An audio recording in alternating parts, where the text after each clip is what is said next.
It's out, it's bad, and it's much worse than we could have imagined.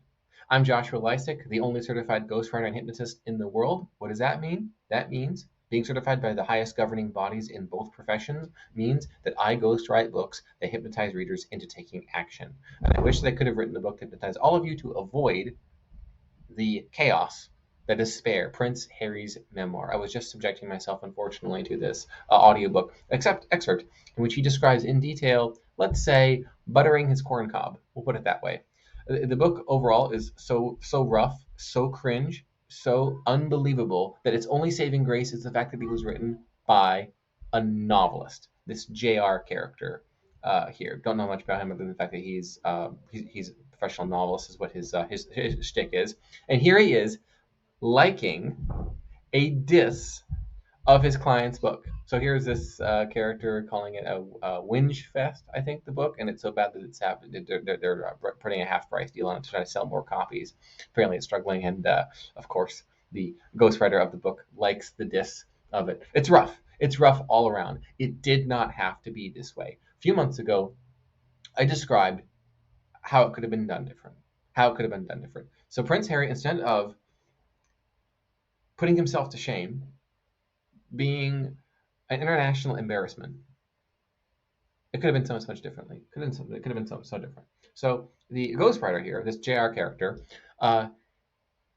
what he has done is he has allowed his client through what I believe is going to be sensationalized shenanigans, put himself and his family in the absolute worst possible light, but he still makes away with probably at least $1 million. The ghostwriter, most likely it's at least $1 million.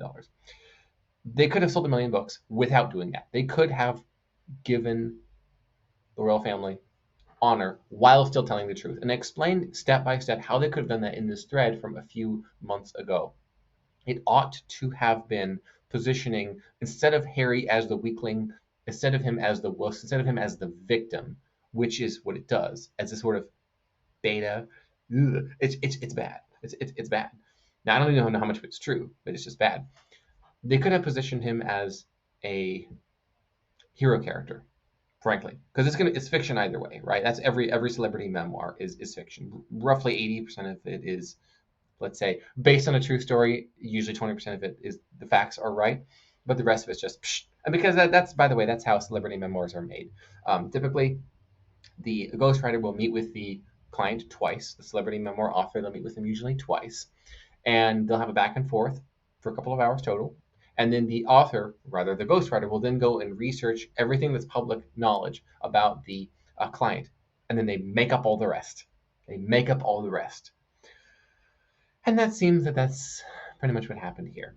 So Harry's memoir could have and ought to have followed the hero's journey story structure, in which Harry is the hero and the press, the fake news, of course, here in the United States, the news is deeply mistrusted, could have set up the news as the tabloids, right, as a villain.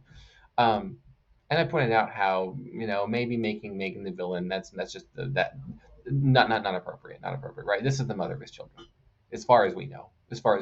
So that also is putting to shame. So here he is alienating himself, and that is the tell of a masterful manipulator, of someone who's able to alienate their victim from their family, as Meghan has done with Harry, which is obvious to everyone, but apparently to Harry.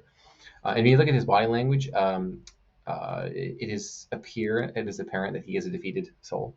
It's rough. Did not have to be this way. In any case, so the experiences that were worsened that were worsened by the fake news, the press, the tabloids in Britain and elsewhere, could have been the powerful villain. And then the struggles along the way, the obstacles he encountered would have been, of course, losing his mother and feeling suffocated by tradition, the challenge of falling in love with someone who's different, right? From my perspective, Meghan is not, let's say, disliked by the royal family because she's biracial, because she's half black, as far as I know. It's because she's an American. And by the way, I was in San Diego a few years ago, and I find myself seated across the table at this convention from the woman who's apparently Meghan's childhood best friend. And we just sit there just chatting for a few hours. It was absolutely hilarious, right? In any case, maybe I'll tell that story someday.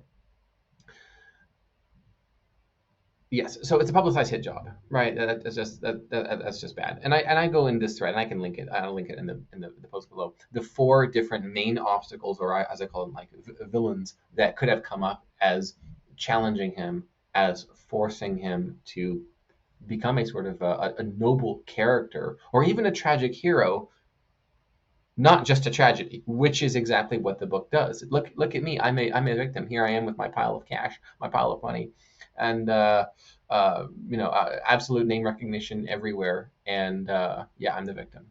And of course, I do believe he is in fact a victim of the effective, masterful manipulation of Megan. Unfortunately, so it's very possible that this right here, what I'm describing, that the story of Harry becoming a new man, becoming his own man, that's the story that could have been told. It would have done justice to his journey, to his story.